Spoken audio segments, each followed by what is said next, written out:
Mira, eh, ustedes han hablado sobre el asunto estos de los cambios.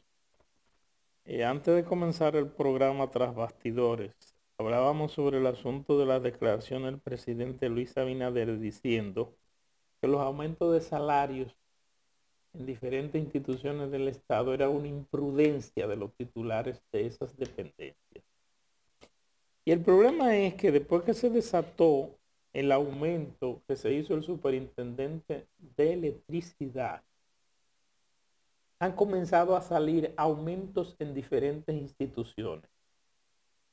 Aumento en la superintendencia de pensiones, aumento en la superintendencia de bancos, aumento en la superintendencia de seguros, aumento en la empresa de transmisión eléctrica, ETED, en fin, en distintas instituciones, en aumentos en el Banco Central, que parece que de 1 millón pasó a 1.600.000 el salario.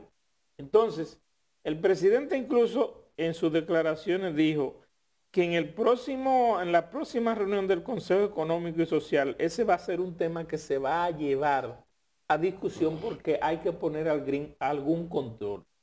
Y yo pregunto, ¿y cómo se sentirán estos funcionarios que son parte del tren administrativo a lo que el presidente le ha dicho imprudentes?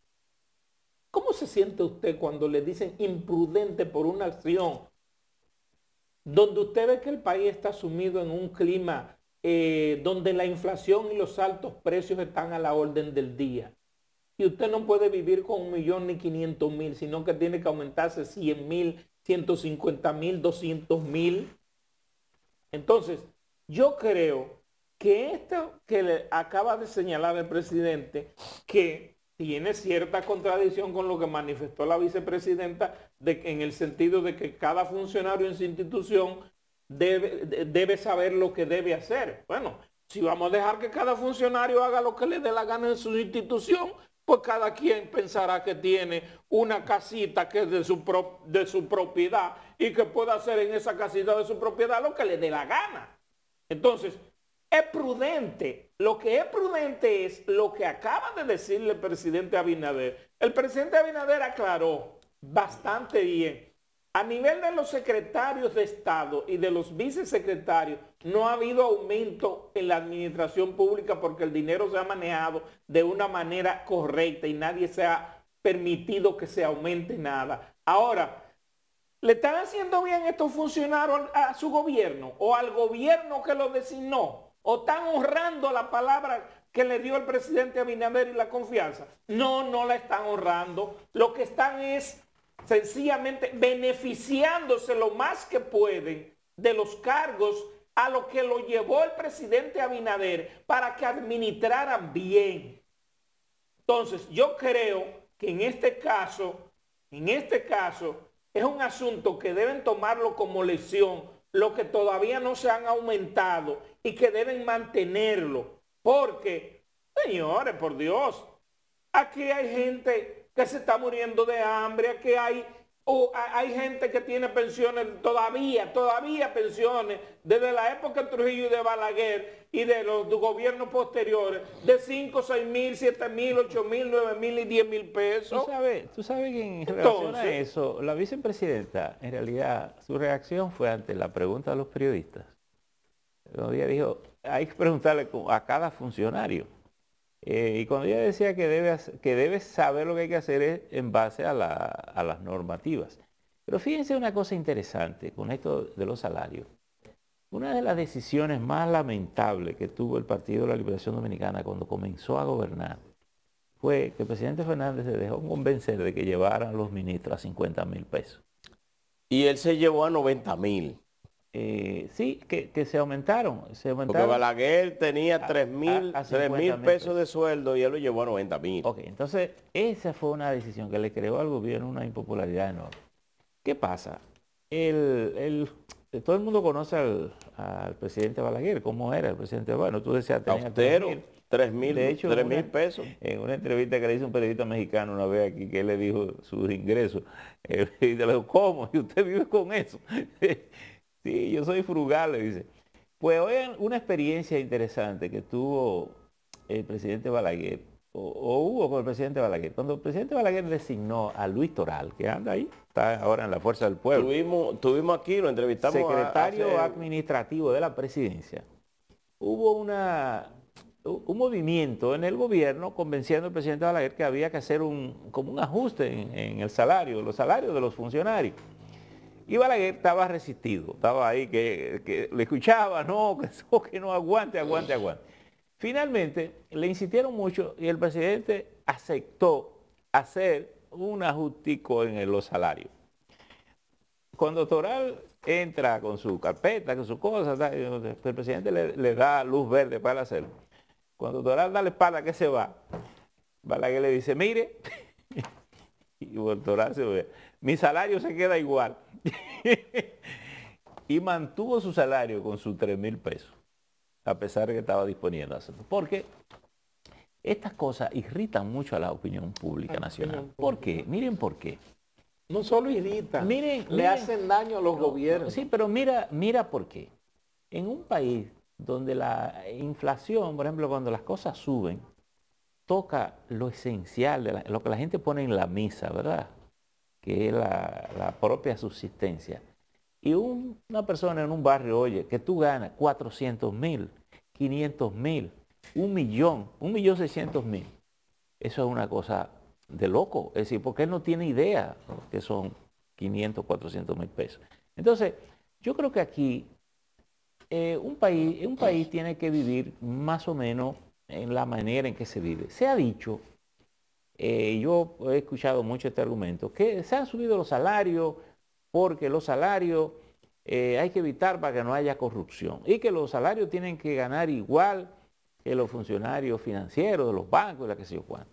Ocurre que esto es toda una madeja de engaño por todos lados, porque los mismos bancos pueden pagar unos salarios estrambóticos porque también abusan de la gente.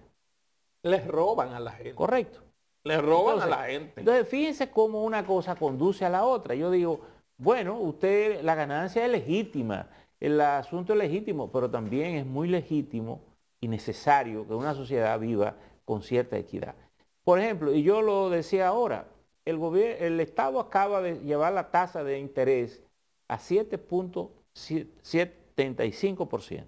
Tú puedes estar seguro que cualquier ciudadano que vaya a comprar una casa, una industria, lo que sea, a coger un préstamo en un banco, tiene que pensar en una tasa razonable de por lo menos 2 dígitos.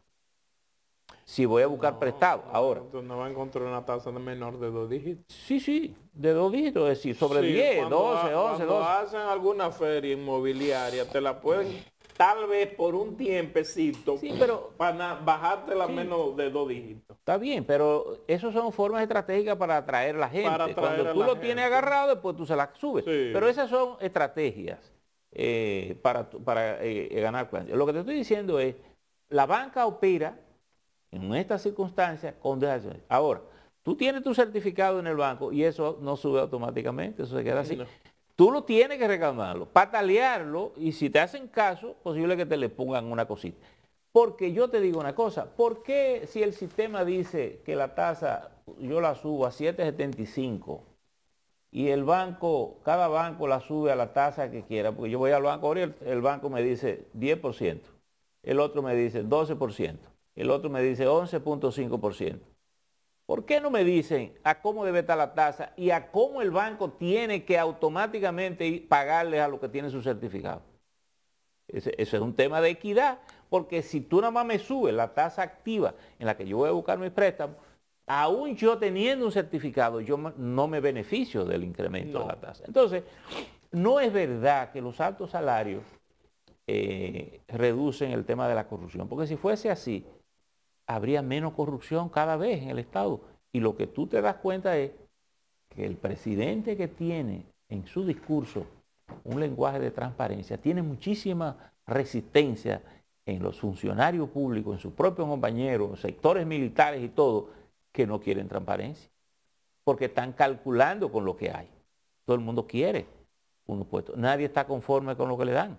Por tanto, tú dices, y ayer el presidente dijo algunas cosas, me parece bien su calificativo. Sin embargo, la excusa que dio, se la compro en parte, ¿correcto? Porque No es verdad que el Estado no tiene posibilidades de vigilar y de impedir que funcionarios de cualquier categoría no se manejen dentro de un estado de prudencia, porque al final todo eso sale de una sola sitio, del presupuesto nacional. No hay otra manera del presupuesto nacional. Decía ayer, Alfredo Pacheco rendía cuenta ayer, y solo voy a citar una cosa que él dijo. No lo he verificado porque tendría que revisar los presupuestos de los últimos 3 años. Él decía que la Cámara tenía el mismo presupuesto desde hace 3 años, así que no le habían variado su presupuesto. Muy bien. Yo no sé si la Cámara de Diputados tiene más de lo que necesita o menos de lo que necesita. Posiblemente en muchísimas instituciones ocurre eso y en otras tienen menos de lo que necesitan. Por eso me gusta mucho la idea aquella, y estuvimos promoviéndola, de la tasa cero. Es decir, un presupuesto, el dinero que está disponible. Vamos a ver las necesidades de cada quien, las prioridades de cada quien. Y cuando usted le da dinero a una institución sin un presupuesto claro, los funcionarios disponen del fondo, porque ¿de dónde se subirían estos funcionarios esos salarios si no tienen un recurso abierto disponible a su discreción? Entonces, los presupuestos se asignan por proyecto. Usted tiene una carretera. El dinero que le sobra de esa carretera no es para que usted se lo gaste para otra cosa, porque el propio presidente tiene que hacer cada año un presupuesto complementario. Y el presupuesto complementario no es cuando sobra dinero. Además, el presupuesto complementario es para hacer... A todas esas instituciones en los presupuestos le asignan presupuesto. Para hacer el presupuesto complementario, para hacer los ajustes institucionales que el gobierno tiene que hacer. ¿Por qué? Porque al presidente lo pueden destituir por usar unos fondos que no estaban asignados. Entonces, ¿qué es lo que dice el presidente? Eso fue lo que pasó con Dilma Rousseff, que fue el argumento, un golpe institucional. Pero, que fue que hizo un traspaso de dinero a otra institución. Que el presidente dice, bueno, ustedes dijeron, Congreso, que había 1.000 millones para fulano de tal. Se gastaron 800, aquí hay 200 y la policía o el otro necesita. Entonces, lo estoy presentando para que ustedes me lo aprueben y ustedes validan eso. Entonces, porque la gente cree que el presupuesto complementario, que sobra dinero y vamos a dar dinero. No, es cuando se pasa dinero de un sitio a otro para completar las operaciones. Entonces, don Percio, ¿usted está de acuerdo de que la República Dominicana debemos tener un presidente completamente autoritario, completamente que controle absolutamente todo y que decida absolutamente todo? Caminero, el hecho de... pregunto. Es que eso no es ser autoritario. Déjame contestarte. Es que no es autoritario. Es que tú no puedes justificar el aumento de ningún funcionario como lo han venido haciendo. No es eso. Tú estás atribuyendo cosas. Está atribuyendo cosas porque desde ayer que yo retomé de nuevo, entré a que yo dije que sea imprudente no, unos aumentos, eso es discutible. Ahora, aquí hay instituciones que son pero vamos a poner un solo ejemplo. Un solo ejemplo voy a poner. El Banco Central. Sí. El Banco Central de la República Dominicana, el gobernador se aumentó de 1 millón y pico a 1.650.000 pesos. Ahora yo digo, ¿tú sabes cuánto le da el Estado Dominicano dentro del presupuesto para el déficit cuasi fiscal, que es una deuda que tiene el Banco Central? Son 77.000 millones de pesos que debe el Banco Central de déficit cuasi fiscal. ¿Y quién lo paga? El Estado. ¿Y cómo recibe el Banco Central el dinero? El Estado. Es el Estado que da el dinero. No es que a ellos le llega porque le llegó por una Ave María. No. Miren, señores, yo no creo en un presidente autoritario. Autoritario se ve en términos de que violente la ley. Yo creo un presidente que cumpla la ley tiene que ser autoritario. El presidente cuando dijo ayer imprudente dijo, pero hay instituciones que son autónomas que es por ley y yo soy respetuoso de las leyes. No, señor.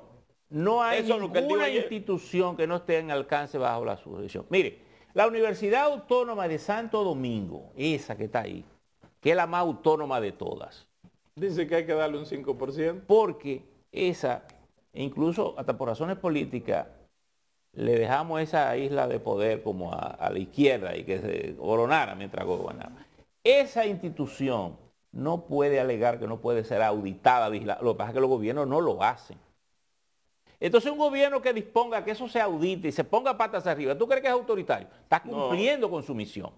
Entonces no hay una institución del Estado, ninguna, sin excepción, bajo ningún criterio que tenga en su diseño, que no pueda ser tocado por las investigaciones del Estado, porque maneja fondos públicos. Fondos públicos. Todas las instituciones que manejan fondos públicos quedan bajo la supervisión automática del Estado Nacional. Sí. No solo de los fondos que da el Estado, sino de todos los fondos que maneja. Porque se hace, acuérdate que incluso en la Constitución, y en un aspecto que tiene que ver con la comunicación, en esos derechos fundamentales dice una cosa: los ciudadanos tienen derecho a toda fuente pública de información y a toda fuente privada de interés público. Por tanto, si una institución, cualquiera que sea, es de interés público, tú tienes derecho a saber lo que ocurre ahí. Tú como ciudadano, ni siquiera como medio, tú como ciudadano y ellos como ciudadanos. Hace rato que no están haciendo pausa. ¿Tenemos que hacer la pausa? Pues vámonos a la pausa, venimos ahora.